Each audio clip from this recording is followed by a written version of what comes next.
students, welcome back to geography class. This video we can complete chapter 4 with the interior structure of the earth. This topic also I taught in online class. Anyway, some students asked me send a small points or important points about interior structure of the earth.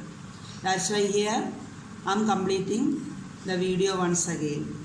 Okay, let us start. Here you can see the diagram. One picture is given. It is very beautiful to looking. See the first, the bluish outside, you can see the outside, and a brown color. This is the first layer of the earth.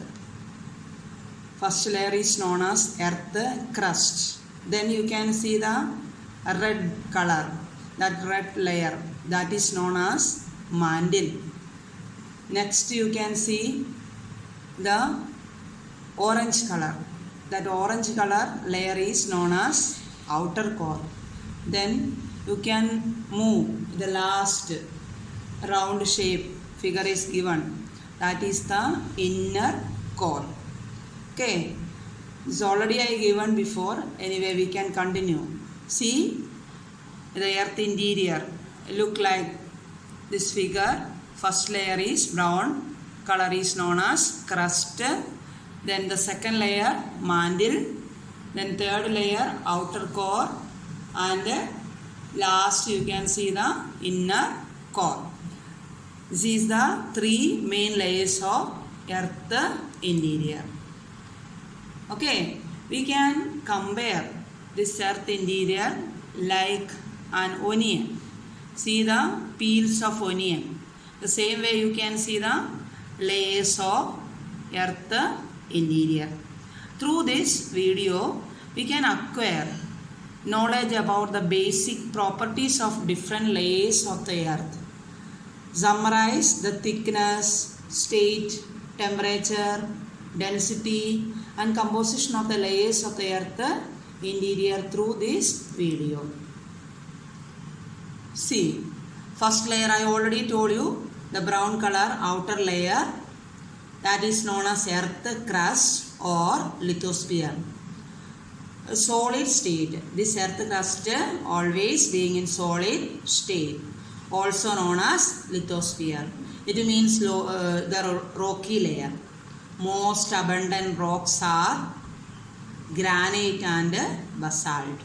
Most abundant minerals are quartz, feldspar, and other elements like oxygen, silicon, aluminium, feldspar, magnesium.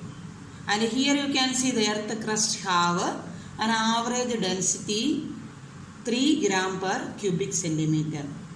And the average thickness is from outside 60 kilometer maximum. And temperature between 0 to 200 degrees Celsius. The crust has two parts. Already before I explained, the first layer is continental crust, is also known as Sial, and the second layer is oceanic crust, also known as Sima. See here the continental crust. Continental crust is also known as Sial. It consists of silicates and aluminium. That is why it is known as Sial. Si and Al. Si for silicates and Al for aluminium. It carry the continents.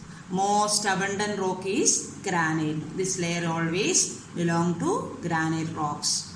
Average density, it is you can see that 2.5 gram per cubic centimeter.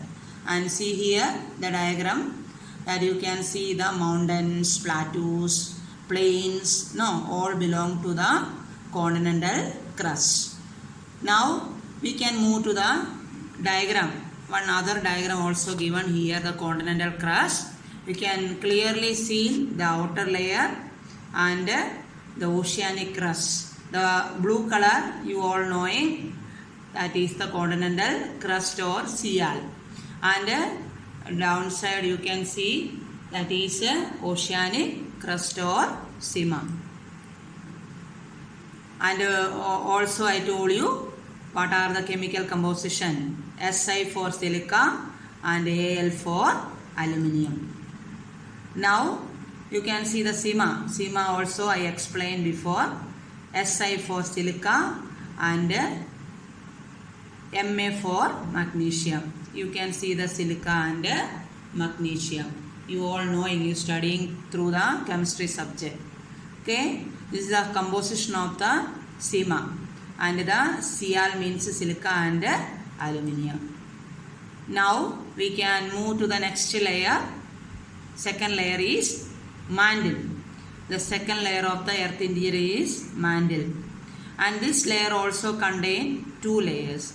The outer layer is known as upper mantle, and the lower part is known as lower mantle. And the upper part consists of solid state, and the lower mantle it belongs to partially molten. The molten states extend 2,900 km. The average density is 5.5 gram per cubic centimeter, and temperature ranges between 200 to 2200 degrees Celsius. And most abundant rocks are dunite, eclogite and peridotite.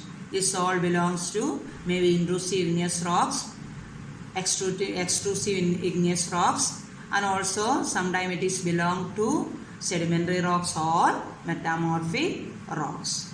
Most abundant minerals are olivine and pyroxene. You know that the molten state, partially molten states of rocks you can see in earth mantle. The outer layer or the upper mantle belongs to solid state, and the lower mantle belongs to partially molten states because of high temperature and density, pressure. Most abundant minerals are olivine and pyroxene.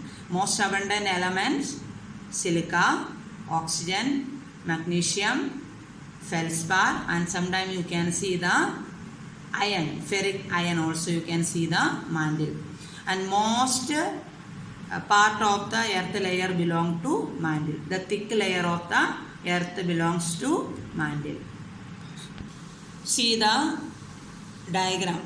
Okay, you want to draw the diagram, means these diagrams you can use. And well in advance you draw the diagram, and well in advance you made the notes. You don't worry, you can follow that.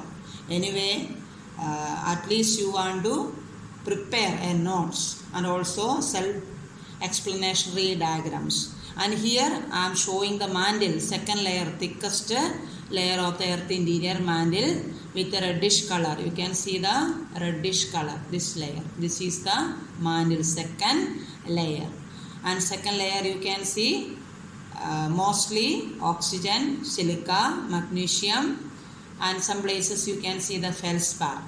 Okay, and now we can move to the composition of mantle. How we can study, from where we got the informations. You all knowing that through the volcanic eruption we got the materials from earth interior. From the mantle, the molten rocks is there, the molten sedimentary metamorphic rocks. Through the volcanic eruption, it is coming outer surface of the earth. Here you can see the diagram, volcanic eruption, erupted regions. There is no doubt all interior materials coming outer surface of the earth. The hot ashes, molten magma and other gases, materials coming from earth interior to outer surface. Through the lava and magma we can study about earth interior. And also the seismic waves, P waves, S waves and L waves. P waves, primary waves, S waves, secondary waves, and L waves, lower waves, we can use to study about the earth interior. And meteoroids. The meteoroids also giving more information about an earth interior. See the P waves, S waves are body waves that propagate through the planet, and also P waves are the compression waves that apply a force in the direction of propagations, as the interior of the earth is almost incompressible and P waves transmit their energy quite easily through the medium and thus travel quickly. Primary waves from earth interior is coming and outer surface. The secondary waves also coming. The last moment you got the lower waves, L waves, through P waves, S waves and lower waves, body waves. We can study about the earth interior. These waves are coming maybe earthquakes or volcanic eruptions. And now we can move to the last layer, earth core. Earth core, it is the hottest region. And earth core also divided into two layers, the outer core and inner core. Outer core remains the partially molten state and inner core belongs to solid state. The outer core, the contact zone between the lower mantle. Because of the high temperature and pressure, this outer core is always partially molten. And the inner core, compared to the outer core, you can see the inner core belongs to solid state because of the high pressure. Because of the high pressure, you can see that the inner core solid state and outer core become partially molten. The outer core liquid state, molten state, extends 2300 km. And minerals, you can see iron and nickel. That is why it is also known as knife. The nickel and ferric iron is there. That is why it is also known as knife. And the temperature there is no doubt very high, up to 3000 degrees Celsius. We can't imagine. An average density is also starting from 8 gram per cubic centimeter, and the inner core you can see it reaches to 16 gram per cubic centimeters. And here you can see the S waves, secondary waves. Earthquakes and volcanic eruption is there, means it will reach on the earth surface. Okay, now you can see the composition, the core or inner core. The second layer of the core is inner core. Inner core I already told that solid state. Reason also I told you, because of high temperature and pressure, the inner core always belongs to solid state. And radius is 1200 km. And minerals, there is no doubt, I told you, knife, nickel and ferric iron. Because of the iron and nickel, it is also known as knife. Temperature, there is no doubt, it will reach to 5000 degrees Celsius. An average density from 10.3 gram per cubic centimeter, then sometime it will reach to 16 gram per cubic centimeter.